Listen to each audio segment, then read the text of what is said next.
How's it going, guys? It's RockbandLuigi, and welcome to my new review series called Luigi Reviews. This series will consist of me reviewing mostly Nintendo games because, you know, RockbandLuigi, yeah. Also, this series will probably be uploaded weekly, so that's good. Or maybe sometimes I'll upload it sooner than weekly. We'll see. But today, I'm going to be reviewing Super Mario 3D World from the Nintendo Wii U, so let's get started. The story begins with Mario and company taking a stroll through the Mushroom Kingdom during a fireworks show when they stumble upon a clear pipe that could use some fixing. Mario and Luigi, being the plumbers they are, whip out their tools and fix the thing up. I swear, this is the first time in a Mario game where they actually have Mario and Luigi doing actual plumbing. It's about fucking time, Nintendo. Then a resident of the Sprixie Kingdom pops out of the pipe and tells the gang that Bowser has invaded the Sprixie Kingdom and is kidnapping the residents. Now the big man himself makes his entrance and takes the final Sprixie. Peach, being the dumbass she is, falls into the clear pipe where Mario and company now must save the Sprixie Kingdom from Bowser's clutches. Although you're taking down Bowser like you usually do in most Mario games, in this game you're not rescuing Peach for once. In Mario Bros. 1, you save Peach. Sunshine, you save Peach. The Galaxy games, you save fucking Peach. And I'm really happy that Nintendo decided to change it up for a change. A lot of people just see this game as a sequel to Mario 3D Land gameplay-wise, but I can assure you, throughout the entire time of me playing this game, it never felt like I was playing a game similar to Mario 3D Land, but rather a completely new game, which it is. Super Mario 3D World has a lot of new things to offer, and the biggest addition is the cat suit, which allows you to scratch enemies, climb up walls, and sprint like a cat. Plus, you look so cute when you're in the cat suit. Just look how fucking cute he is. Look at Mario. I just want to pick him up and cradle him like my own pet cat. The game also went back to its Mario Bros. 2 roots by letting you play as Princess Peach and Toad. The characters all have their strengths and weaknesses. Mario is an all-around player that doesn't highly excel in anything. Luigi can jump the highest, but it's a little tough to control him and he runs slower than Mario. Peach is the slowest of the bunch, but has the ability to float in the air for a second, so she's probably best for beginner players. And Toad runs the fastest, but has the worst jump of them all. But there's a hidden character too. Is it Wario? Yoshi? Waluigi? Pos DK?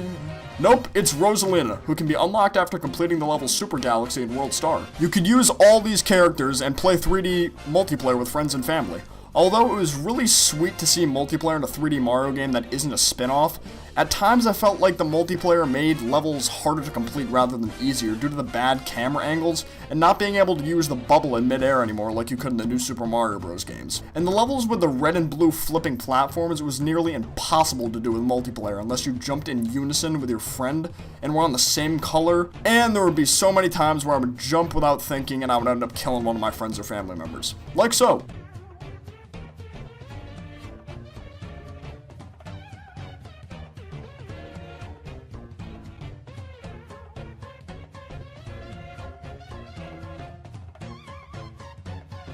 This time around, Nintendo got a lot more creative with the boss battles. In Super Mario 3D Land, it was just Boom Boom, Pom Pom, and Bowser.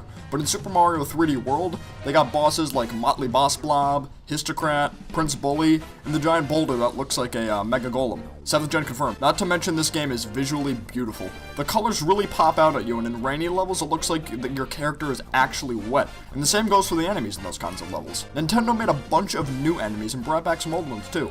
Like the jumping mice and Paradry Bones are new, but they brought back the regular and Mario World style Goombas that take 2 hits. But let's not forget the Plessy mechanic.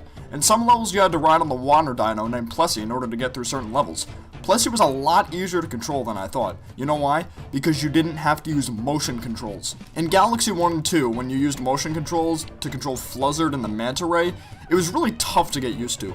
But with Plessy, all you had to do was use the analog stick. And when you played with 4 people, for example, the majority of the players would need to tilt in the left direction, for example, to make Plessy go left. And if 2 people tilted right and 2 people tilted left, Plessy would stay straight. This was just the best in multiplayer because it involved lots of precision and teamwork, which I loved.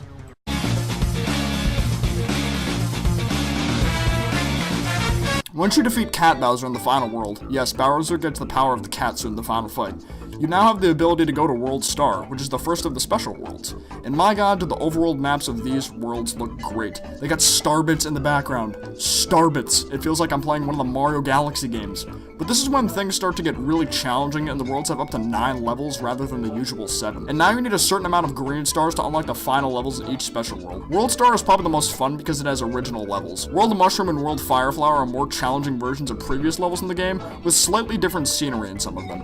But wait, there's more. After collecting all of the green stars and stamps, get to the top of the goal pole in every level, and beating all the levels in the game with every character, you can go to World Crown and complete the ultimate challenge. This level is extremely hard, so I suggest having 2 catsuits, or at least 1 catsuit and a super leaf. The reward you get for getting all this done is 5 silver stars in your file. This after-game bonus was really enjoyable to me, mostly because you get to play as Rosalina now, but with the more challenging levels, it helps you get better at the game and encourage you to explore more due to the green stars being more hidden and tougher to get now, and I like that a lot.